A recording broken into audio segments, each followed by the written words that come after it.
Aš čia. Princai, tai čia. Gyvenam miške ir kai būna geresnė nuotaika, einam pėsti su žmona 10 km šunis pasileidę. Paprastai einam vėlai vakare, 11-12 nakties, šunys mūsų palaidi, tai mes nenorim, kad netyčia pakliūtų po kokią mašiną. 5 turiu, turėjom vienu metu 8 kates, dabar likę 3. Turim padarę atskirai šunim namelį, su apšildymu, su dušu, kad jau viskas būtų jiem tvarkingai, grindų apšildymas. Katėm atskira patalpa, kur irgi su apšildymu, su visais reikalais. Prieš kokią 10 metų nusipirkom namuką miške, Rokeliuose.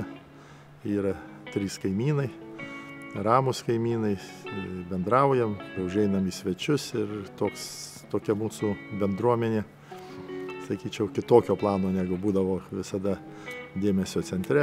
Ir jeigu atvirai pasakius, tai kai treniruoji ir dar tam aukštesniam lygiai, tai važinėjai po pasaulį, tos salės sausakimšos po 10-20 tūkstančių žiūrovų, ruostai pilni, daug kas pažįsta, su visais bendrauja, taip jeigu atvirai pasakius, pavargau bendrauti ir išvykau į mišką, ramu man, šuniukai, jie visada klauso, nes su žmonėm kartais sunku bendrauti, kiekvienas turi savo nuomonę, šunys pas mane vienos nuomonės, mano nuomonės.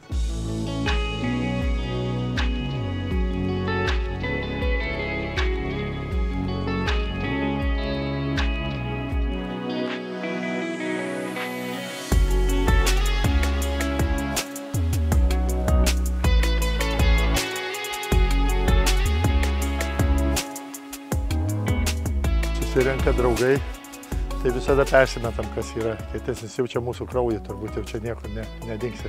Tai yra mano hobis, meilė, mano gyvenimas, aš net negalėčiau pasakyti, kad viena iš tų dalykų. Mano gyvenimas yra krepšinis, niekur nedingsi.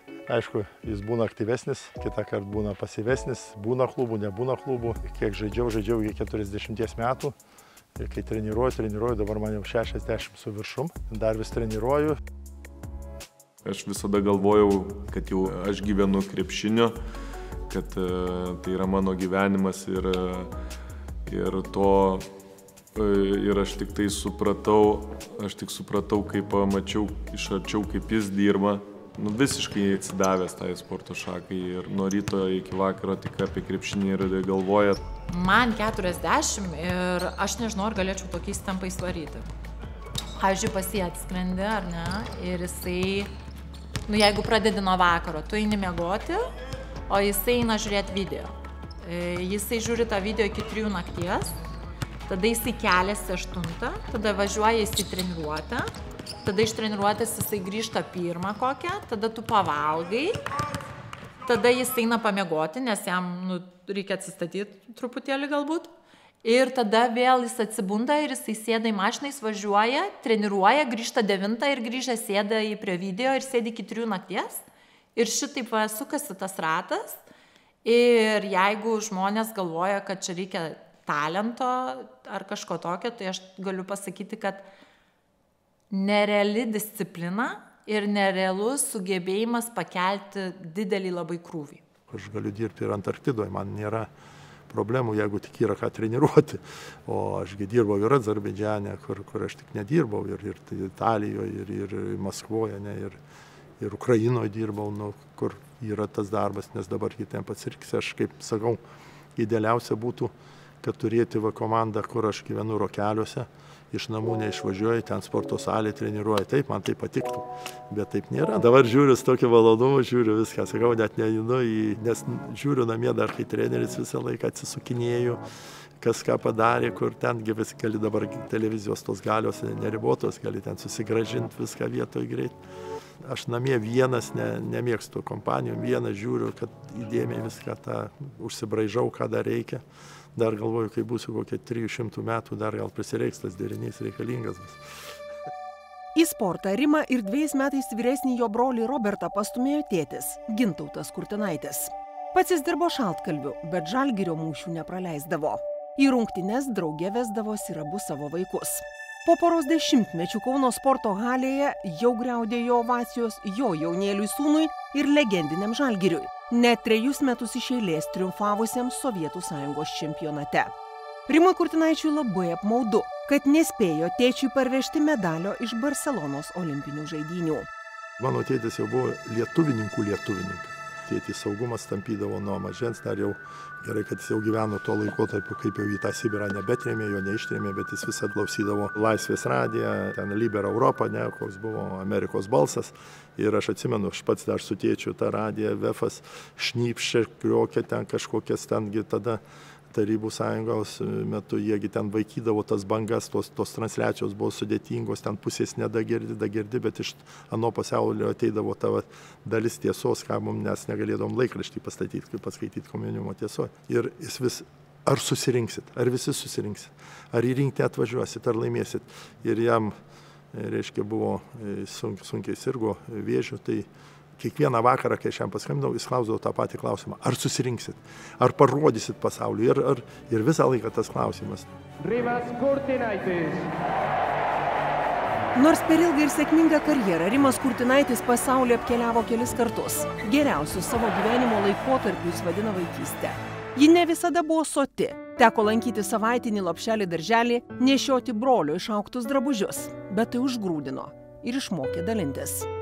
Tėvai dirbo fabrike, mama nuo 16 metų, tėtis nuo 14. Išdirbo tėtis drobės fabrike visus iki pensijos metus, mama Karolio Požėlos, reiškia, spaustuviai nuo 16 metų iki pensijos, nes tada nebuvo taip įprasta keitinėti tos darbus, dirba, visi žmonės dirba. O aš užaugęs miesto pakrašty, tai man iš viso jie įteka į Nemuną, aš tam Smaigaly ir mes maudydavomės, lakstydavom. Aš tai galvoju, nežiūriu į tą, taip sunku buvo, reikėjo nešti anglius kiekvieną dieną, kurti pečių, vandens nebuvo, tų, sakykime, tualetas lauke, vandenį reikdavo 200 metrų su kibirais atsinešti namo, žiemą šalta, ten viskas, tada dar buvo žiemos, būdavo 20 ir minus 30 laipsnių, visko. Tas buvo, bet tai yra natūralu, bet aš, kaip atsimenu vaikystę, tai tik tai iš gerosios pusės, na aišku, kai esi jaunas, viskas gerai, dabar esi metuose, kaip ir turi visko daugiau, bet visada esi piktas, nu ne visada, dažnai esi piktas, dažnai tokie normalūs dalykai, bet nervina jau. Na, bet tai čia ir yra gyvenimas. Į pirmąją krepšinio treniruotę Šančiuose Rimą nusivedė brolis. Treneris Edvardas Nekrašas buvo labai kieto būdo, bet trečioko tai neišgąsdino. Jis buvo toks aštrus treneriukas, man per minutę pertraukėlę ir kartais užtrenkdavo, jeigu aš ten kažkokių ten savo norėdavau kažkokias tiesas jam parodyti. Jis toks labai griežtas buvo, bet aš manau, kad labai buvo teisingas ir labai džiaugiuosi, kad augau su tokiais treneriais, kurie mane visada statė į vietą. Anot Rimo Kurtinaičio didžiausia motyvacija tuomet buvo pergalė. Niekas nesvajojo apie kažkokius titulus, juo labiau finansinį gerbūvį.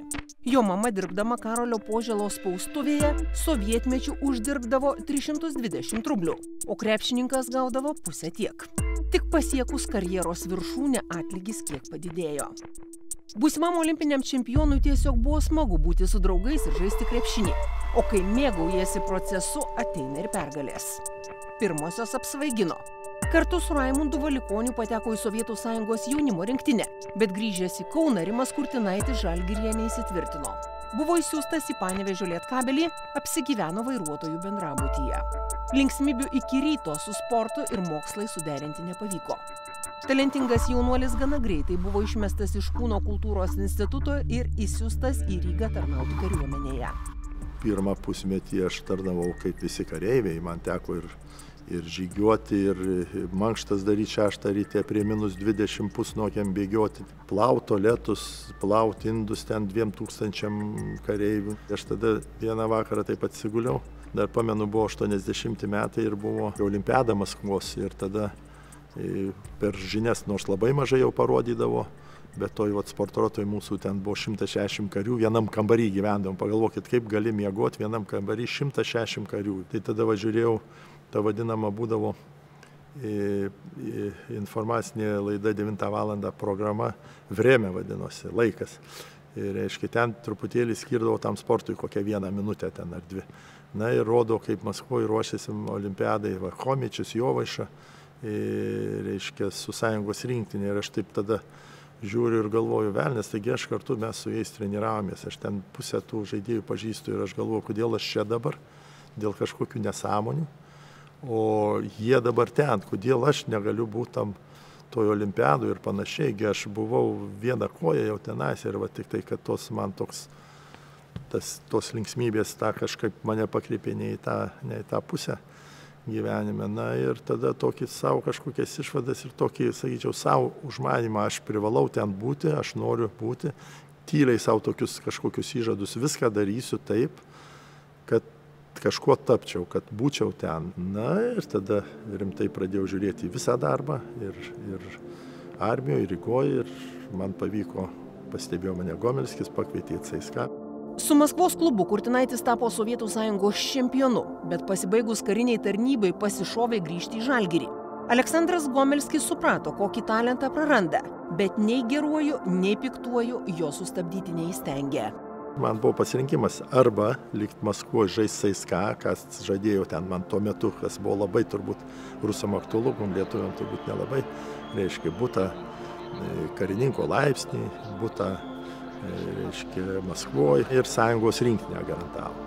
Na ir tuo metu, aišku, CSKA čia buvo, jie žaidžia Europos taurės ir čempionų taurę. Man Gomelskis konkrečiai pasakė, kad tu rinktinėje nebūsi niekada, jeigu išvažiuosi.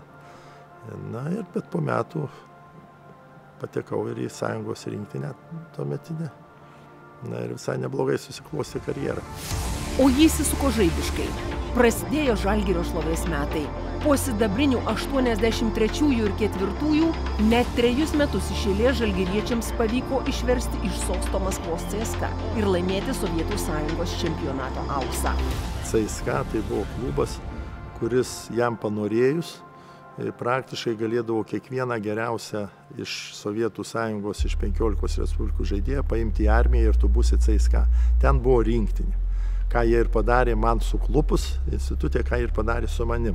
Ir jie, aišku, tuo metu aš žinau, kad buvo pasiruošę paimti Arvydą Sabonį, nes Arvydas mokėsi Žemės ūkio akademijoje, problemų buvo su paskaitom, daug varžybų, nebuvo jis ten uolus studentas. Ir vienintelis dar buvo šansas, jeigu tu nesimokai aukštoje mokykloje, nepapulti į armiją, tai turėti 2 vaikus.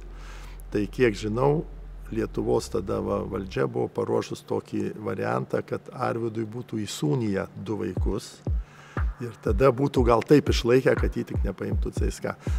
Prisidengdami armiją, surinkdavo geriausius sportininkus ir darydavo stipriausią komandą. Ir visi tą Sovietų Sąjungos suprato ir visi buvo priešiškai nusiteikę. Ir vienintelį išraiškai tai buvo nugalėti sporto aikštelėse, tą protestą pareikšti. Na ir aš džiaugiuosi, kad mums tas pavyko ir, sakyčiau, šiuo aspektu tai buvo politinė situacija, kad mes nugalėjom tarybinę armiją, kaip sakyti, kaip jis skelbėsi pasaulyje stipriausia ir tai mes savo būdu, savo tam, sakykime, darbo bare mes padarėm maksimumą, ką galėjom. 1986-aisiais Žalgiris debiutavo Europos čempionų taurės turnyre ir nužingsniavo iki finalo. Jei ne Zagrebo Cibonos provokacijos ir nesuvaldytos Arvydo Sabonio emocijos, nugalėtojų taurė galėjo parkeliauti į Kauną. Tačiau revanšų ilgai laukti nereikėjo.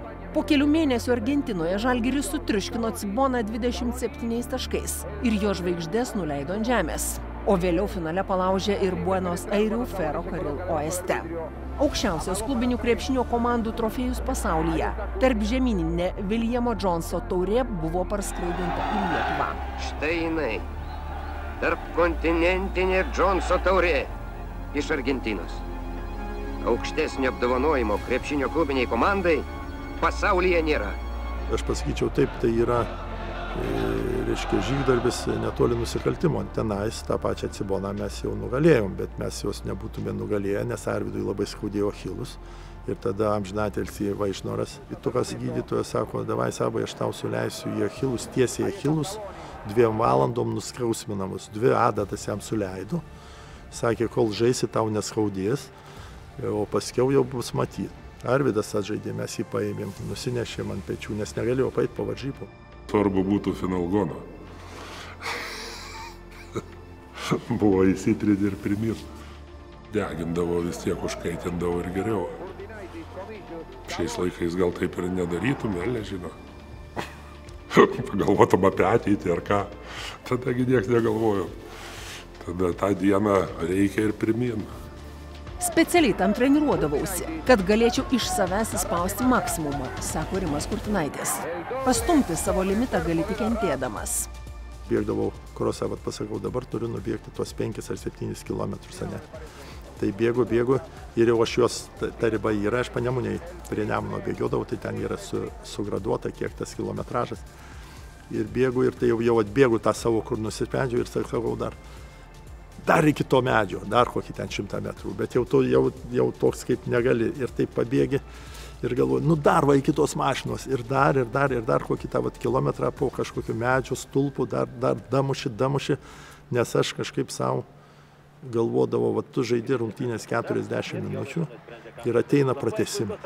Tu pasiruošęs įsikrauti per 40 minučių ir ateina pratęsimas ir tau reikia svarbiausias laikas ir tu turi mokėti iš savęs išspausti dar ekstra kažką, kad nugalėtų. Į mūšį galėjai drąsiai, žinai, kad iki galo, nors ten būdavo visko, susitikdavom, iki mūšinį aišku nedaidavo, bet pasikolėdavom kaip reikia, net vardan to reikalo, ką darydavom, žinai. Rimas buvo toks karys, kad kiek jam ant nugaros uždėtum, tiek jisai ir neš nedėjuodamas. Superfinaluose, sakykime, matydavom tikrai ir nuovargį, atrodo, akyse ir kitų žaidėjų tą fizinę būklę tarsi neleisdavo labai gerai pasirodyti, bet Rimui šitas negalioja. Tai ten ar pajuodė paakiai, ar ten akis kažkur įkritusios, bet Rimas vis tiek smaigalį.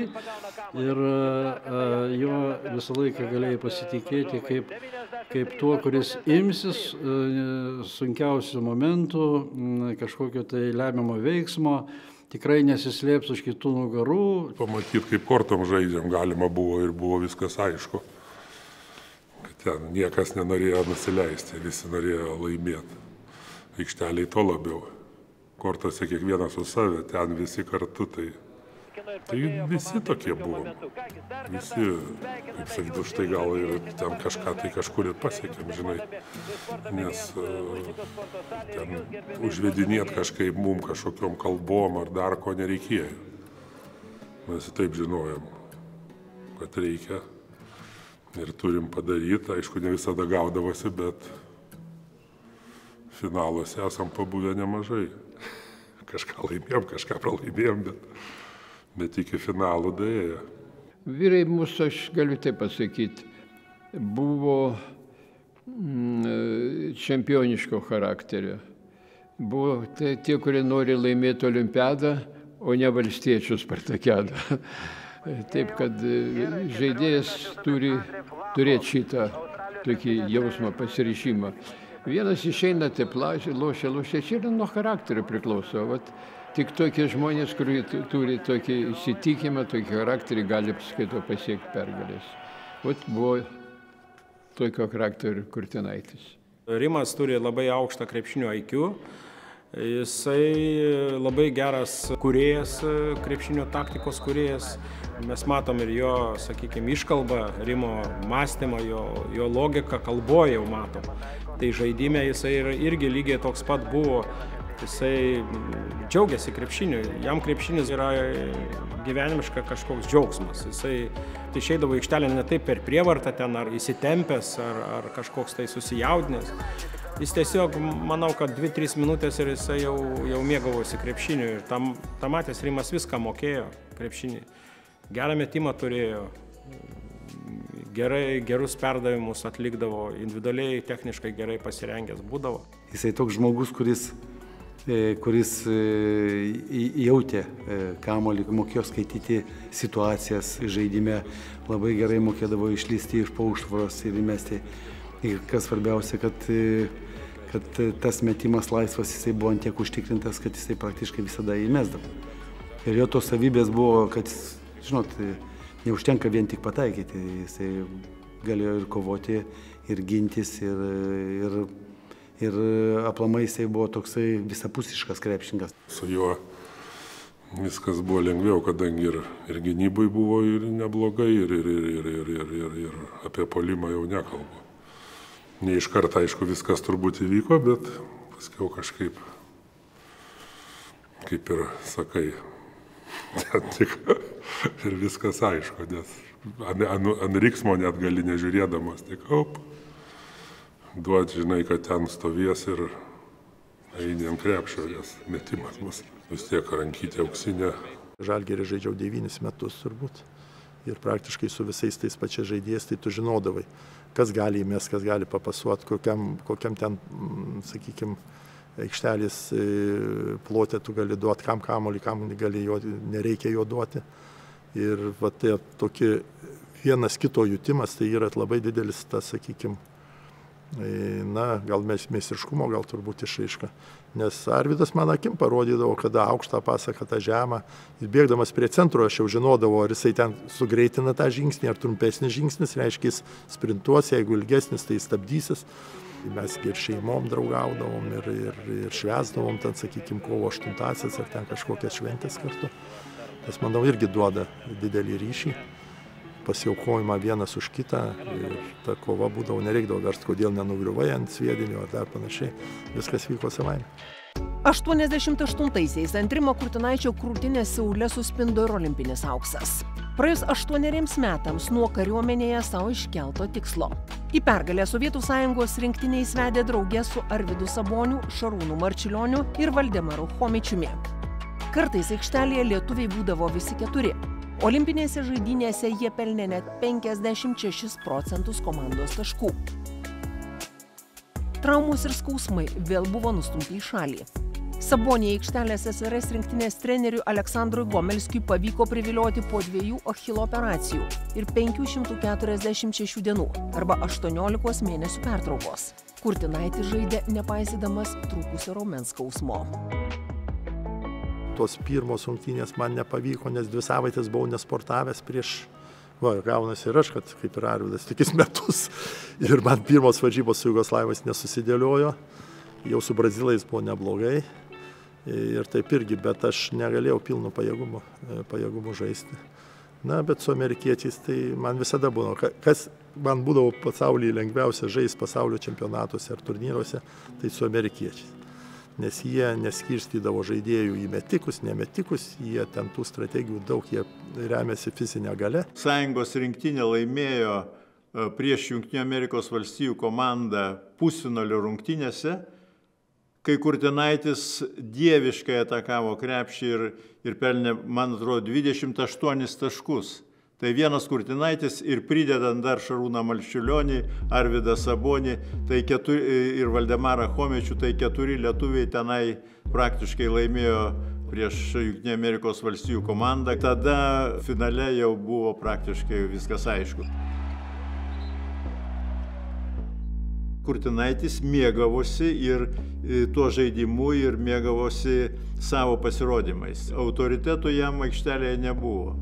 Jis žinojo, kad jis pats autoritetas, jis mėgavosi to, jis labai norėdavo būti dėmesio centre, Jupiterio šviesoje, jis mėgdavo apie save skaityti laikraščiuose, matyti žurnalo numerius su savo nuotraukomis. Rimo Kurtinaičio benefisas Seule buvo įvertintas ir už Atlanto, stipriausioje pasaulio krepšinio lygoje. Sovietų Sąjungos rinktinė atstovavęs snaiperis buvo pakviestas į tolimų metimų konkursą NBA žvaigždžių savaitgalyje. Tokia garbė užsienyje žaidžiančiam krepšininkui buvo suteikta pirmą kartą. Nors žaidėjai sakydavo, kad Rimo Kurtinaičio ranka auksinė, konkursais rengėsi labai atsakingai. Pasižymėjęs metru toliau tritaškių liniją ir pasileidęs konkurso foninę muziką, gynėjas nuo 11 vakaro plušėdavo Kauno sporto halėje. Mes su draugu Pakula paskaičiavom, kad Amerikoje, kada vyks šis konkursas, maždaug yra 8 valandų skirtumas su mūsų šalim, tai maždaug iš 8:30–9 valandą vakaro. Todėl bandom priartinti tas sąlygas, kokios bus Amerikoje. Būtų malonu, kad būtų žiūrovų tiek daug kaip Amerikoje. Būtų arčiau. Vakar buvo 21 taškas, tai labai daug. Vakar jau buvo geriau, 23 taškai, tai yra pačio Lario Gordo rekordas. Aš manau, jeigu taip sustabilint šios metimus, tai su 20 taškų tai galima ir galvoti apie aukštą vietą. Deja, realybė buvo kitokia. Pirmą kartą su žmona Boeingo lėktuvo verslo klase Hjustoną pasiekęs kaunietis pirmiausiai turėjo atlaikyti milžinišką žiniasklaidos dėmesį ir daugybę kartų kartoti, kad yra ne rusas, o lietuvis. Pusę nakties davinėjau tą interviu ir jie tokie, net nesupratau, ar tokių provokacijų, tai ką jūs čia rusai mums atvažiavot parodyti, kaip čia reikia mums žaisti krepšinį ir panašiai, ten visokių tokių, visko ten buvo. Vienu žodžiu, tos nemigo naktis, atsimenu, Čarlzas Barklėjus dar priėjo, varom į barą, kažkur nuvažiavom į kažkokį barą, tai visi jie ten susirinkę, visi tie žaidėjai, kurie žaiskė iš ryto, ten nusnaudžiau kokią valandą, nuvažiavau į salę, sakau, pamėtintų, kur nuvežė mane, toj salėje vyksta pasiruošimas tom vakariniam varžybom, ne? Kokie 20 minučių pastrapaliojau biškį, toks prasitampiau, iš po tos kelionės ir viskas, ir vakare jau pirmyn į tą kovą. Tų žiūrovų ten 20 000 visi rėkia.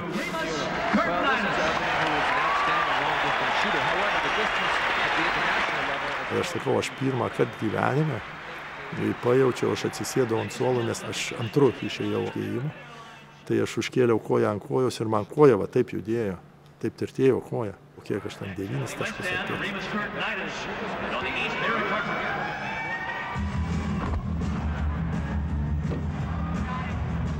Triumfas Seulo olimpinėse žaidynėse pravėrė ir kitas geležinės uždangos duris. Prasidėjus perestroikai, Sovietų Sąjungos rinktinės treneris Aleksandras Gomelskis išpildė pažadą ir leido krepšininkams išvažiuoti žaisti į užsienį. Pirmąją legionieriaus stotele Kurtinaičiui tapo Hagenas.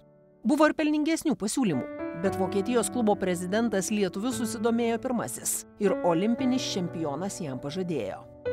Važiavo visus metus į Maskvą ir visur, kur reikia, ten kišininkavo, viską darė ir atvažiavo į Lietuvą ir irgi nežinau, kaip čia susitarė, bet viskas kaip ir susitarė. Ir aš gavau tą leidimą išvažiuoti tada. Pirmas išvykau į užsienį, į vakarus. Buvo iš Ispanijos pasiūlymų, man tada paskambino, kad man atrodo, iš Dallaso ar iš Timberwolves, kad, reiškia, yra šansas į NBA išvažiuoti. Pasirinkau mažiau pinigų, bet buvau sąžiningas ir dėl to visiškai nesigailiu. Praeis daugiau nei 30 mečiams, sako Rimas Kurtinaitis.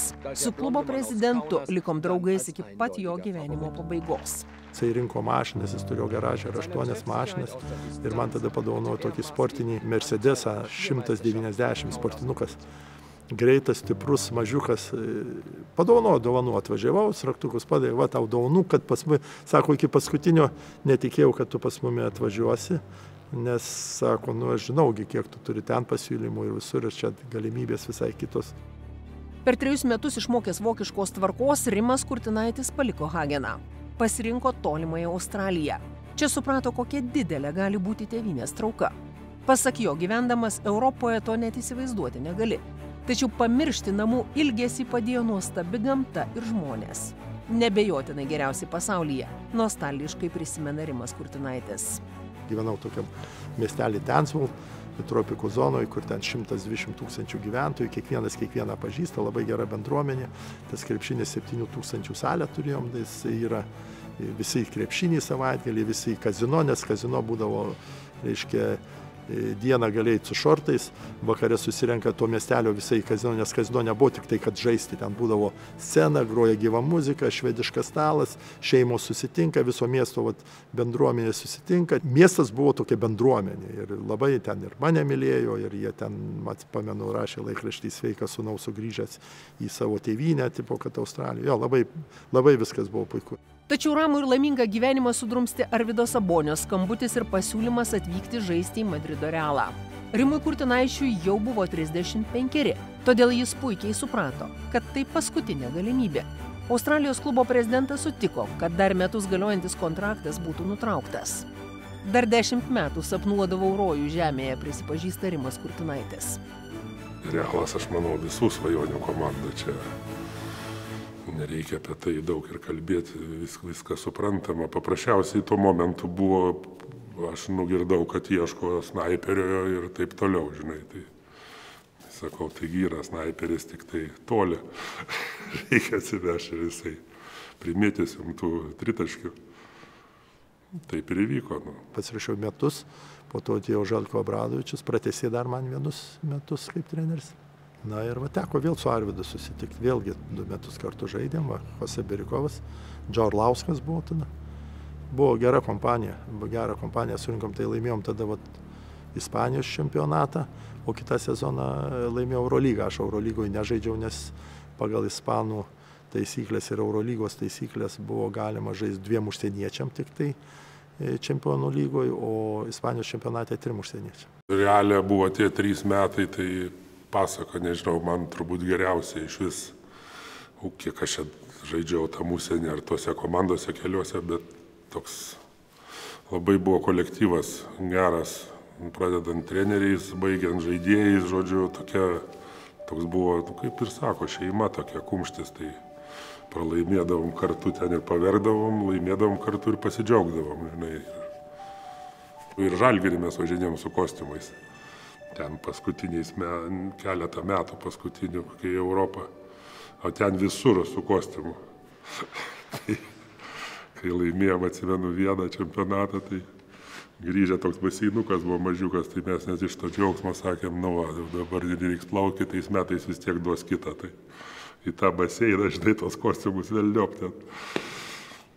Nepratę. Kad ir kaip gerai buvo Vokietijoje, Australijoje, Ispanijoje, vėliau Prancūzijoje, Rimas Kurtinaitis niekada neatsisakė padėti Lietuvos rinktiniai.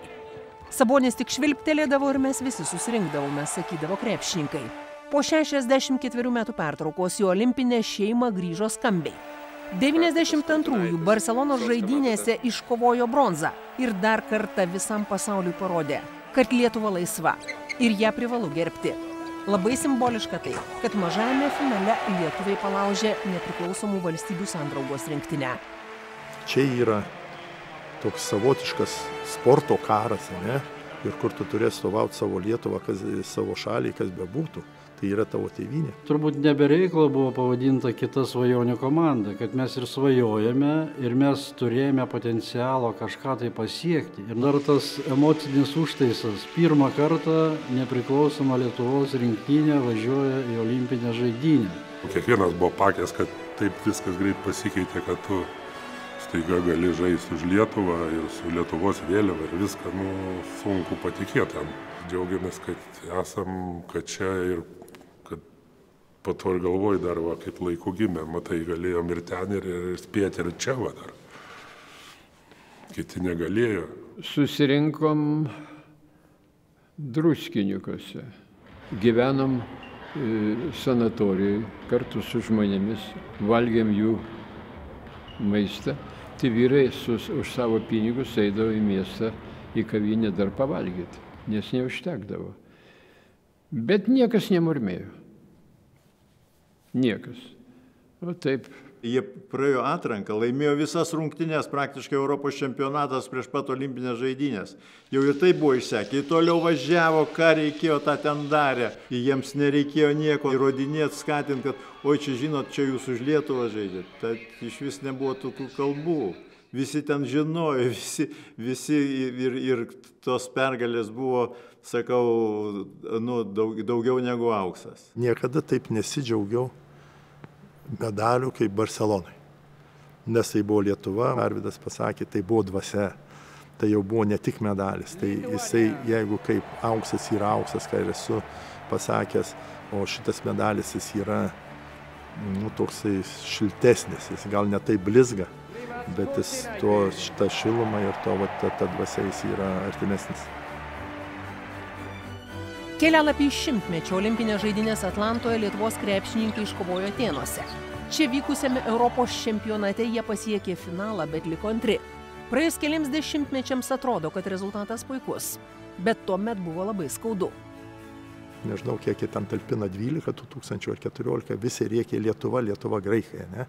Visi matė, kas įvyko, bet jų nuomonė nebuvo viršesnė už vieno teisėjų, kurie atėmė iš mūsų medalį, ne?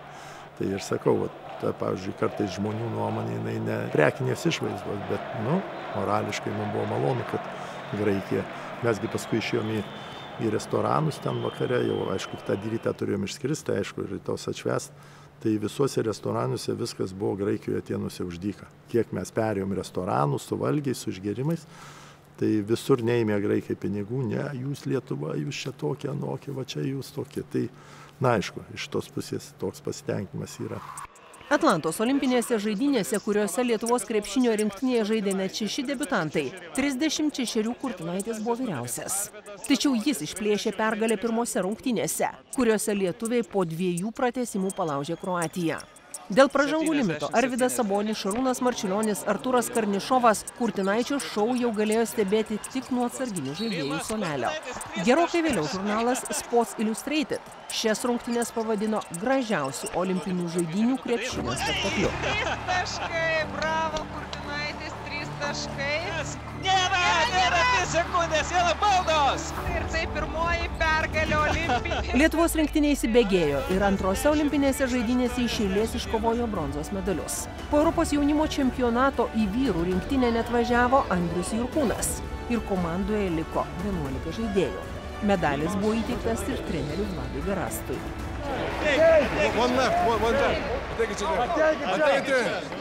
One for our coach, okay? Because we have 11 players, okay? It's all right with me. Slogan treneris čia, slogan.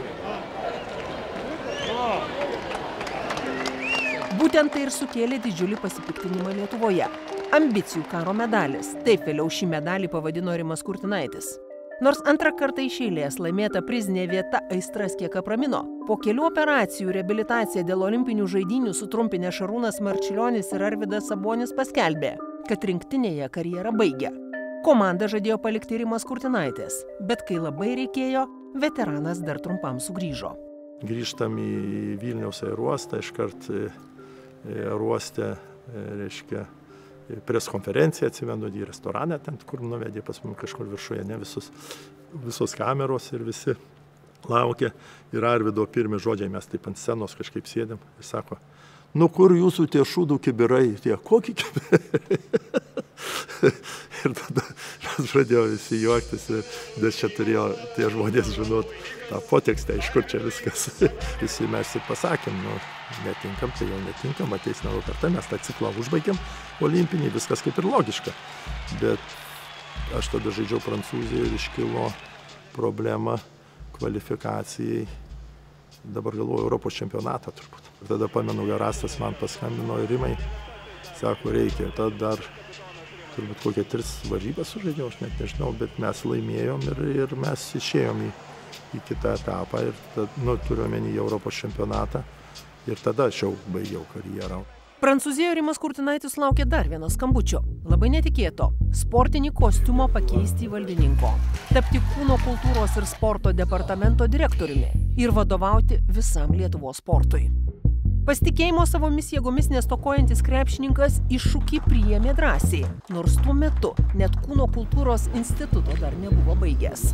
Pamenu, iš Prancūzijos grįžau pas Vagnorių, atvažiavau į vyriausybę, pas premjerą mane priėmė ir aš sakau, Gediminui sakau, nu, aš ką moku, nu, sakau, taip, aš čia sportavau, viskas čia gerai, bet aš sakau, vadovauti, nu, jis sako, ne, šventieji tos podus lipdė.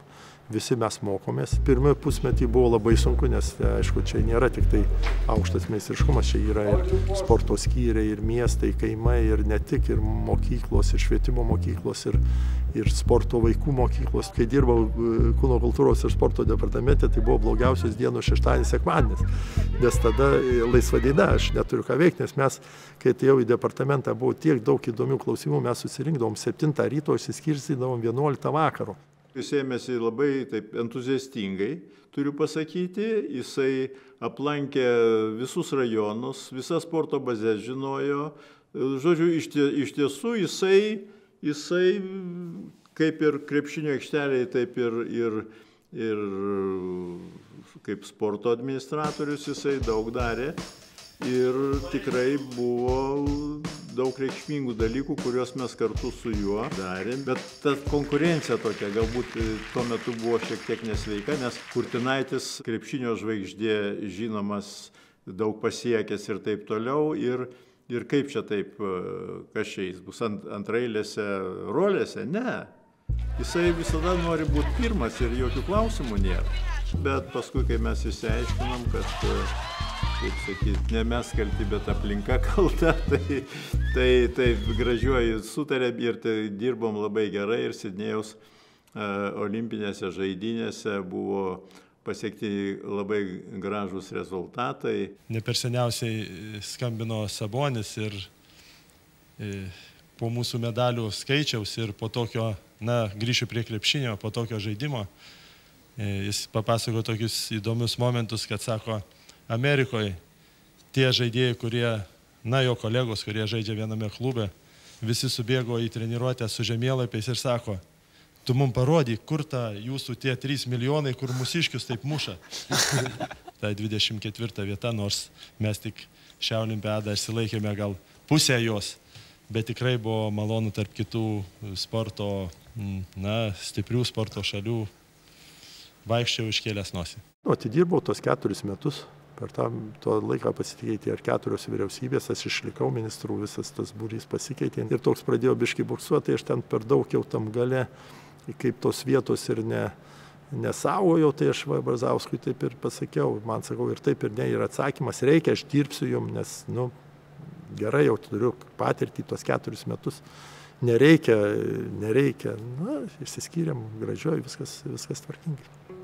Dar sezoną pažaidęs Kijeve, 42 metų Kurtinaitis pradėjo jau daugiau kaip 2 dešimtmečius trunkančią trenerio karjerą.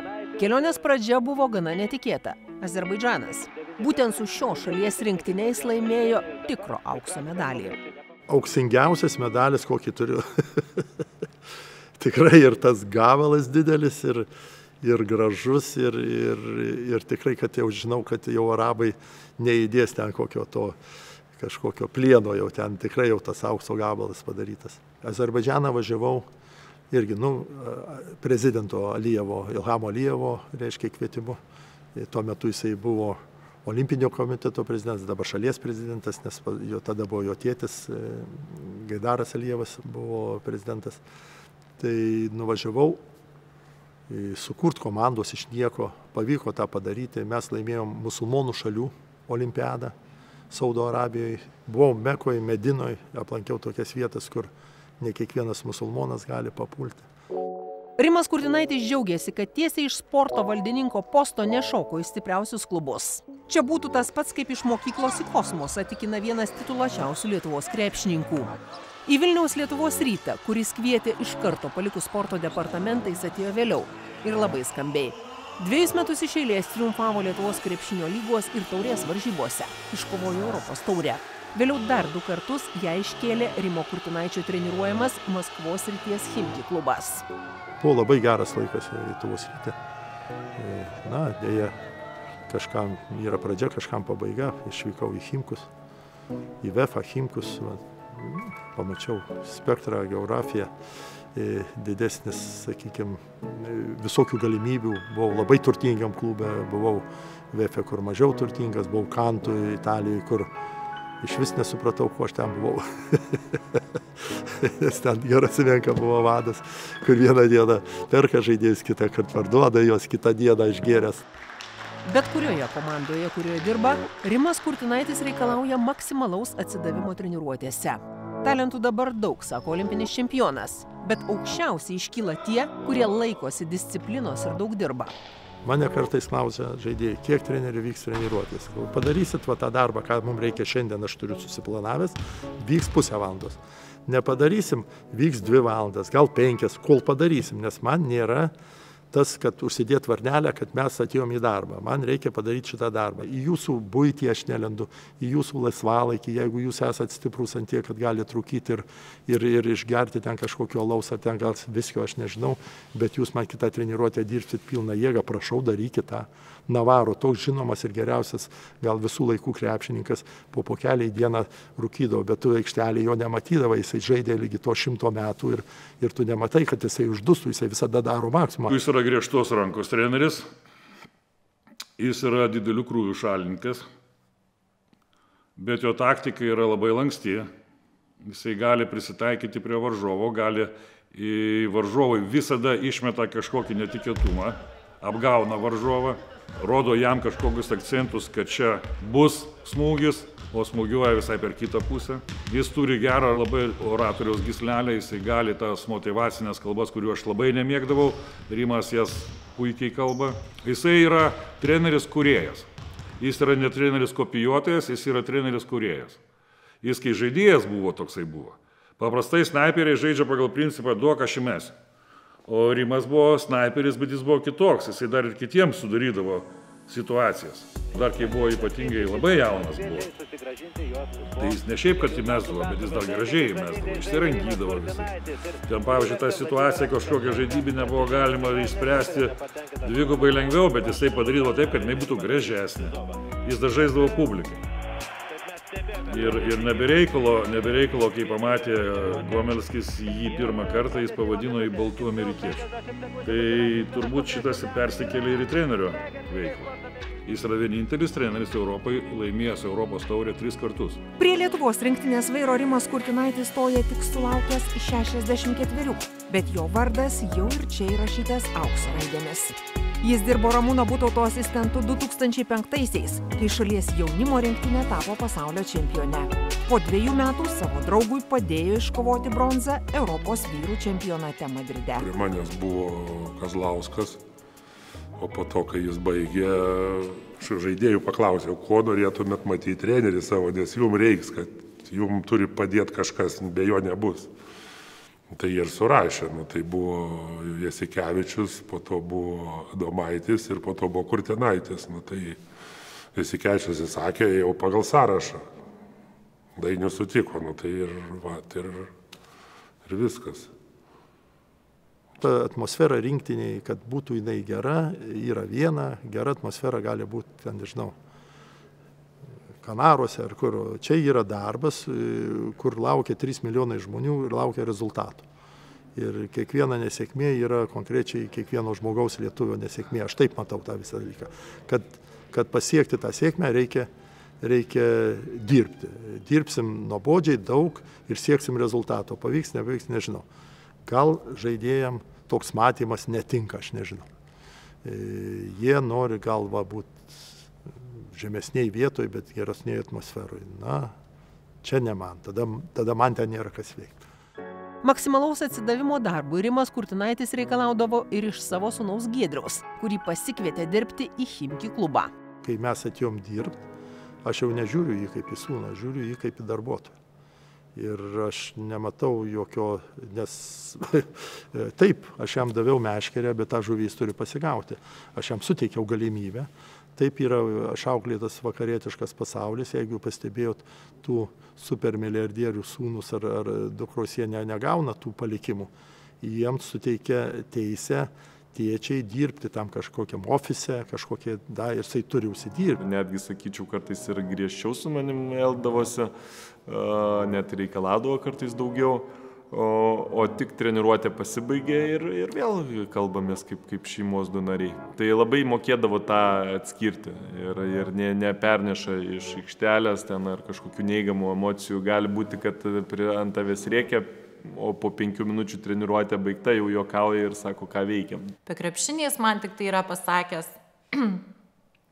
kad paimk savo vaikus ir visą laiką spausk tą sportą, nes jeigu sakys, kaip dabar įprastai, ar ne, sako, mano sūnus negali eiti tą sportą, nes tas treneris kelia balsą ir jį tai priveda prie streso ir jis negali lankyti. Tai tada aš klausiu tėčio, ar jie yra teisūs, ar tikrai galime sportą be balso kelimo kažką nuveikti. Ir jisai sako, tik laisvalaikio sportą. O jei nori profesionalaus sporto, tai tu negali privesti žmogaus prie jo limitų, nepakeldamas balsą. Jis labai mėgsta tą posakį, kur tu eini ten, aš jau buvau. Tai ir faktas, kad tada jau neapgausi jo, kai viską praėjęs pats. Rimas Kurtinaitis, o kartu su juo atėjo jo mažiausiai atžala sūnus Giedrius. Bendražygis Giedrius. Jo net sūnus pas manegi treniravęsis yra. Giedrius, dar kai buvo vaikutis. Ir kada pas mus tokie artimi santykiai užsimesgė, man yra konkrečiai pasakyti, tai yra sunku, bet mes tikrai artimi, mes esam vienas kitam išsipasakoję daug tokių, kaip sakyti, labai asmeninių dalykų ir tai turbūt rodo pasitikėjimą vienas kitu. Žinau, kad Rimas niekada nepaves. Rimas yra iš tų žmonių, kuri yra, šiaip jis toksai atrodo, kaip čia pasakyti, na, visada linksmas, optimistiškas, kietas ir taip toliau, bet viduje jis yra jautrus labai žmogus. Ir jeigu nedaug dievė žmogui kokia nelaimė, tai jisai tekinas atbėgs tam padėti. Net neklaustas ir neprašytas. Tu gali naktį jam paskambinti, pasakysi, kad ten kokia bėda ar ką, jisai visada pasiruošęs padėti, jeigu tik tai jisai yra ar tik tai gali.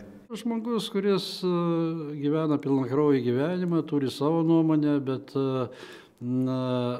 labai gilinasi į tai, kas vyksta aplinkui, pasikalbėti su juo ir nė karto nenusišypsoti ar nusijuokti, tai būtų ne pokalbis su Rimu Kurtinaičiu. O dabar kalba čempionai ir prizininkai. Aš sakysiu. Jeigu važiuoji su komanda autobuse, tai žinau, kad Kurtinaitis galiniai sėdiniai sėdi ir ten pusę autobuso juokiasi. Tai žinok, čia Kurtinaitis sėdi ir Kurtinaitis turi tokį humoro jausmą ir tiek anekdotų ir taip toliau, kad visi plyšta juokais. Viena žurnalistė sako, jūsų komanda labai daug gėrė. Sako, žinot, tikrai, bet sako, kiti daugiau gėrė, nes mes čempionais tapom. Pranešė, kad Visockas vakar buvo Žaliam kalne. Buvo puikus restoranas labai, programa būdavo, tikrai ten pasėdėti, malonu buvo pasižiūrėti.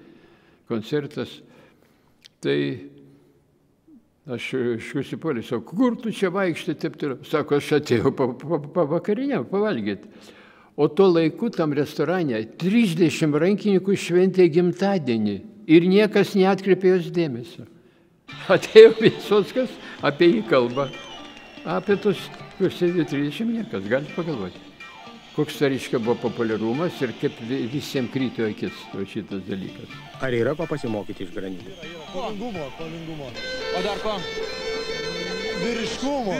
Aš pamenu vieną atvejį, kai Rimas grįžo kokį 4 ryto namo ir žiūri, kad nukrautas stalas, ten visokiais valgiais, gėrimais. Jisai klausė žmonos, o kas čia tokio buvo? Žmona jam sako, kvaily tavo gimtadienis, žmonės buvo suėję, tavęs laukia, jisai šventė su kitais, su mumis dažniausiai. Nesilinksmidavom ten nuo kiekvieną dieną. Jeigu laimim, tai ir džiaugiamės, ką mes turim. Kaip vienas iš trenerių sakė, tai kaip jūs tenai baliavojat, visi mato viską, paskiau čia kalba. Mes buvo savo laiku, tai mes sako, nueinam į garažą, į duobę įlendam, 3 litrinį pasistatom, pasitvarkom, išeinam, ir nieks apie mus nieko nežinojo.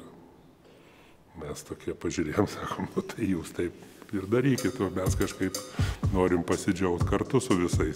Ten, kur jis yra, tikrai būna linksma, visą laiką girdim daug istorijų, kartais net sunku įsiterpti, nes jisai viską prisimena kaip garastas.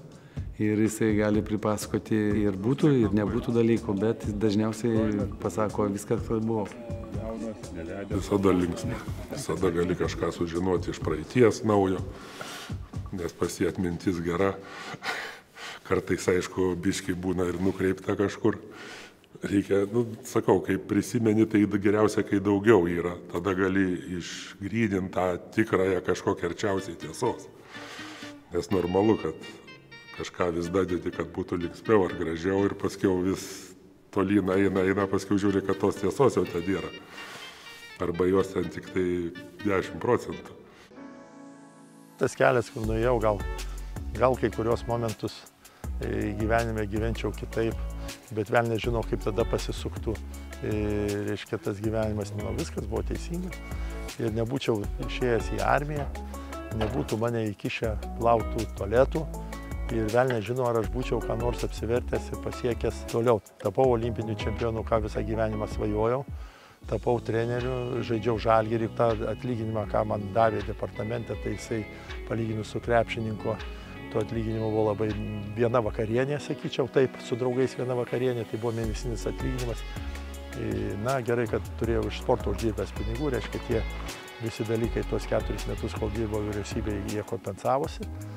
O paskui jau turėjau važiuoti vėl dirbti treneriu, kad viską susigrąžinti tą, ką išleidau dirbdamas valstybinį darbą. Bet tai aš visai nesigailiu, aš daug pažinau daug sužinojau, kas tai, sakyčiau, sportinis gyvenimas buvo įdomus. Na ir džiaugiuosi, kad man pavyko, daug yra vertų dirbti, krepšininkų vertų dirbti po karjeros treneriais, bet vieni pasirenka, kitiem nepavyksta. Man iš dalies aš skaitau, aišku, mes tų planų turim visada daug. Ir aš manau, kad aš dar norėčiau kai kokius uždavinius realizuoti, bet pažiūrėsim, kaip čia gausis. Bet dalį savo tokių, sakykime, kaip treneris, kaip žaidėjas, aš dalį savo tokių svajonių realizavau. Ir, na, man ką davė krepšinis? Man viską davė. Gyvenimas, krepšinis yra mano gyvenimas.